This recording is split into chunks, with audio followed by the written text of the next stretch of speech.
नमस्कार मित्रांनो, अशोक मामा या मालिकेच्या आजच्या भागात आपण बघणार आहोत. अनिश आता स्वप्नाकडे येऊन तिला म्हणत असतो की भैरवी कधीच वाईट नव्हती, ती नेहमीच माझी वेल विशर होती.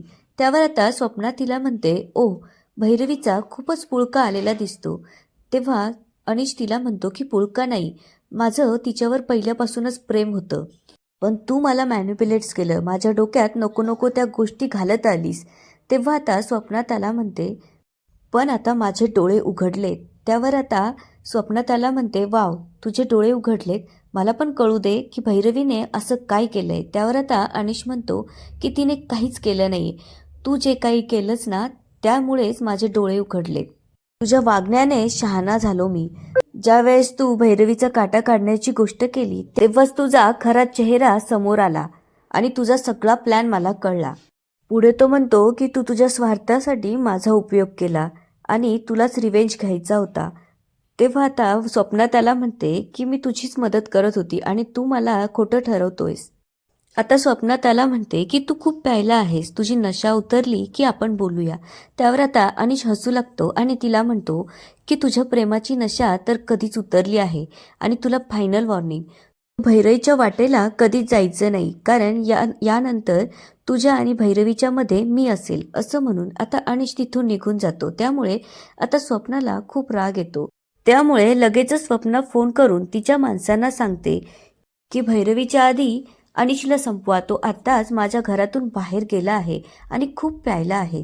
त्यावर ते म्हणतात की हो मॅडम, तुमचं काम झालंच असं समजा. आता इकडे अनिश ऑटो पकडून घरी जात असतो. तेव्हा तो विचार करू लागतो की स्वप्ना, मी तुला सोडणार नाही. जर भैरवीच्या वाटेला गेली तर मी तुला मारून टाकेन. आधीच भैरवीचं खूप नुकसान झालं आहे, त्यामुळे आता अनिशला पस्तावा येऊ लागतो आणि तो भैरवीची मनातच माफी मागू लागतो आणि म्हणतो की भैरवी, खरंच मला माफ कर, पण तुझा माझ्यावर विश्वास आहे ना? मी प्रॉमिस करतो की तुझा विश्वास कधीच खोटा ठरू देणार नाही. आता अनिश रिक्षावाल्याला रिक्षा थांबवायला सांगतो आणि उतरतो. तितक्यात आता स्वप्नाने पाठवलेले माणसं तिथं येतात आणि त्याच्याकडे काडीपेटी मागवू लागतात. त्यावर आता अनिश त्यांना म्हणतो की माझ्याकडे नाहीये. तेव्हा आता त्यातला एक जण म्हणतो की आम्ही मागितली ना तर आमच्यासाठी काडीपेटी ठेवायची. त्यावर आता अनिश म्हणतो, काय फालतूपणा आहे, चला निघा. तेव्हा आता ते त्याला म्हणतात, धक्काबुक्की कोणाला करतोस, असं म्हणून आता ते अनिशला मारू लागतात. त्यामुळे अनिशही त्यांना प्रतिकार करतो. तेव्हा त्यातला एक जण इथे असलेला दंडुका हातात घेतो आणि दुसरा जण अनिशला पकडून ठेवतो. आता तो त्याला दांड्याने मारणार तितक्यात आता एक माणूस येतो आणि त्याच्या हातातला दंडुका घेऊन त्या लोकांना मारून काढतो. त्यामुळे ते लोक घाबरून पळून जातात. तेव्हा आता अनिश हात जोडून त्याला थँक्यू म्हणतो आणि म्हणतो की कोण कुठले तुम्ही, ओळख ना पाळक, तरीही माझ्या मदतीला आलात. त्यावर आता तो माणूस सांगू लागतो की मी 2 दिवसापासून तुमच्या मागे सावलीसारखा फिरत आहे, कारण मला तशा ऑर्डर्स दिल्या आहेत. त्यावर आता अनिश विचारतो की कोणी आणि कशासाठी. त्यावर आता तो सांगू लागतो की निवेदिता मॅडमने, कारण त्यांना या गोष्टीची आधीच कल्पना होती की तुमच्यावरती जीवघेणा हल्ला होऊ शकतो. त्यावर आता अनिशला जरा आश्चर्य वाटतं आणि तो विचारतो की कोण करेल माझ्यावर असा हल्ला. तितक्यात आता खाली पडलेला त्या गुंडांचा मोबाईल वाजू लागतो. आता अनिश मोबाईल हातात घेतो तेव्हा स्वप्नाचा फोन येत असतो. त्यामुळे आता अनिश फोन रिसीव्ह करतो. तितक्यात आता स्वप्ना तिकडून बोलते की काम झालं का, ते अनिशला संपवलं का. तेव्हा आता अनिश तिला म्हणतो, अच्छा तर हे सगळं तू केलंस, सोडणार नाही तुला. त्यामुळे आता स्वप्ना फोन कट करते. तेव्हा आता तो माणूस अनिशला म्हणतो की चला मी तुम्हाला घरी सोडून देतो. तेव्हा अनिश म्हणतो की त्याची काही गरज नाहीये, मी जाईन माझा. त्यावर तो म्हणतो की नाही, मला तशा ऑर्डर्स आहेत. आता इकडे भैरवी अनिशला फोन करत असते आणि काळजी करू लागते की अनिश अजून घरी का नसेल आला. तितक्यात अनिश घरी येतो. तेव्हा आता भैरवी त्याच्याजवळ जाते आणि त्याला विचारू लागते, अनिश तू पुन्हा पिऊन आलास, असं म्हणत ती अनिशच्या हाताला पकडते. तेव्हा त्याला दुखू लागतं. तेव्हा भैरवीच्या लक्षात येतं की अनिशला खूप जास्त मार लागला आहे. त्यामुळे आता तिला धक्काच बसतो आणि ती विचारू लागते की काय झालं, एवढं सगळं तुला कसं लागलं. तेव्हा आता अनिश तिला म्हणतो की भैरवी, खरंच मला माफ कर ग, मी चुकलो आहे, मी तुझा गुन्हेगार आहे. पण भैरवी त्याच्या बोलण्याकडे लक्ष न देता त्याला आता हात धरून खाली बसवते आणि म्हणते की मी लगेचच फर्स्ट एड बॉक्स आणते. असं म्हणून आता भैरवी त्याच्या हाताला मलमपट्टी करू लागते. तरी देखील अनिश हात जोडून तिची माफी मागत असतो. तेव्हा आता भैरवी म्हणते, काय अवस्था झालीये तुझी. बाबांनी जर हे बघितलं असतं तर त्यांना किती वाईट वाटलं असतं. दुसऱ्या दिवशी सकाळी निवेदिताताई सगळ्यांसाठी चहा ठेवत असतात. तितक्यात आता अनिश किचनमध्ये जातो. तेव्हा त्याला म्हणू लागतात की अनिश, तुला चहा देऊ का, की तुझ्यासाठी काही नाश्ता बनवू. तेव्हा आता अनिश विचार करू लागतो की ह्या कोण कुठल्या, माझ्या रक्ताच्या नाही, तरी देखील माझी इतकी काळजी करतात आणि मी यांच्याशी असं वागलो. आता अनिश त्यांच्याजवळ जाऊन त्यांच्या पायावर डोकं ठेवून माफी मागू लागतो आणि म्हणतो की खरंच बाबा आणि भैरवी इतकाच मी तुमचा सुद्धा गुन्हेगार आहे. त्यावर आता निवेदिताताई त्याला समजावत म्हणतात, तुला असं वाटतंय ना, तुला तुझ्या चुकीची जाणीव झाली आहे ना, हीच खूप मोठी गोष्ट आहे. तू मला एक वचन दे की इथून पुढे तू चांगला माणूस बनशील आणि तुझ्या बाबांना अभिमान वाटेल असं काही करून दाखवशील आणि भैरवीच्या मागे नेहमी खंबीरपणे उभा राहशील. त्यावर आता अनिश त्यांना वचन देतो. तेव्हा निवेदिताताई त्याला सांगू लागतात की पैसे कमवण्यासाठी कुठलाच शॉर्टकट मार्ग नसतो, त्याच्यासाठी कष्टच करावे लागतात आणि तुला कष्ट करावे लागतील. तेव्हा आता अनिश म्हणतो की हो, मी तुम्हाला चांगला माणूस बनवून दाखवेल, त्यासाठी मी खूप कष्ट करेन. तेव्हा त्या म्हणू लागतात की आपला नाश्त्याचा विषय बाजूलाच राहिला. तेव्हा आता सांग, मी तुला नाश्त्यासाठी काय बनवू. त्यावर अनिश म्हणतो की उपीट. तेव्हा त्या म्हणतात की भैरवी इतका चांगला तर जमणार नाही, पण प्रयत्न करते, पण त्यासाठी तुझी मला मदत लागेल. तेव्हा आता अनिश त्यांना कांदा कापून देत असतो.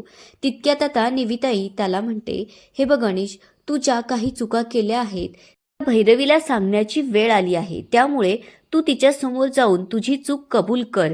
कदाचित ती तुला माफ करेल, पण जर तिला दुसऱ्या कोणाकडून कळलं तर तिला खूप त्रास होईल. त्यावर आता अनिश म्हणतो की हो, मी नक्कीच भैरवीला जाऊन सांगेन. आता स्वप्नाचा प्लॅन फसल्यामुळे तिला आणखीच राग आलेला असतो. तेव्हा तिच्या डोक्यात एक आयडिया येते आणि ती म्हणते की अनिश, मी तुला आता सोडणार नाही. तुझ्या आणि भैरवीच्या संसारामध्ये विष कालवल्याशिवाय मी राहणार नाही, कारण मला तुमचा संसार मोडायचा आहे. त्यामुळे स्वप्ना आता तिचे आणि अनिशचे फोटो भैरवीला शेअर करते आणि त्याचबरोबर ती एक व्हॉइस नोट सुद्धा पाठवते. त्यामध्ये स्वप्ना म्हणत असते की भैरवी, अनिश तुझ्यावर प्रेम करत नाही, कारण त्याचं माझ्यावर प्रेम आहे आणि तू जसा माझा बिझनेस चोरलास तसाच मी तुझा नवरा चोरला आहे. आता इकडे भैरवी झोपलेली असते. तितक्यात आता भैरवीचा फोन वाजू लागतो. त्यामुळे आता भैरवीला जाग येते. तेव्हा भैरवी उठून मोबाईल हातात घेते आणि आलेली मेसेज ओपन करते. तेव्हा तिला स्वप्नाचे आणि अनिशचे फोटोज दिसतात. त्यामुळे आता भैरवीला मोठा धक्का बसलेला असतो. आता भैरवी स्वप्नाने पाठवलेली व्हॉइस नोट चालू करते. तितक्यात आता अनिश भैरवीसाठी नाश्ता घेऊन आलेला असतो.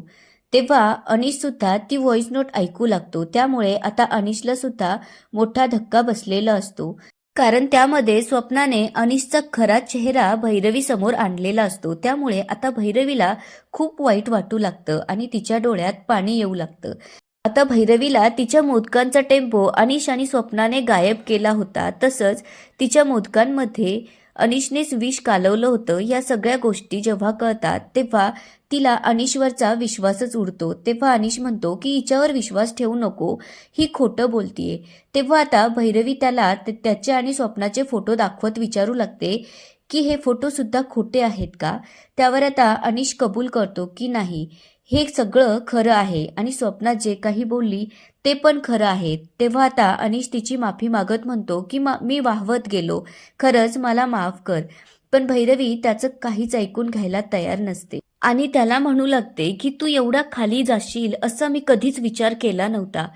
तू माझ्याशी आता एक शब्द सुद्धा बोलू नकोस, असं म्हणत भैरवी त्याला झिडकारत तिथून निघून जाते. तेव्हा अनिश तिच्या मागे येऊन तिची माफी मागत म्हणू लागतो की मी सगळं काही तुला सांगणारच होतो, पण त्याआधीच तुला सगळं कळलं. तेव्हा भैरवी म्हणते की खरंच लोक जेव्हा तुझ्या विरोधात गेले तेव्हा मी तुझी बाजू घेतली. हीच माझी सर्वात मोठी चूक झाली. मी तुझ्यावर विश्वास ठेवला.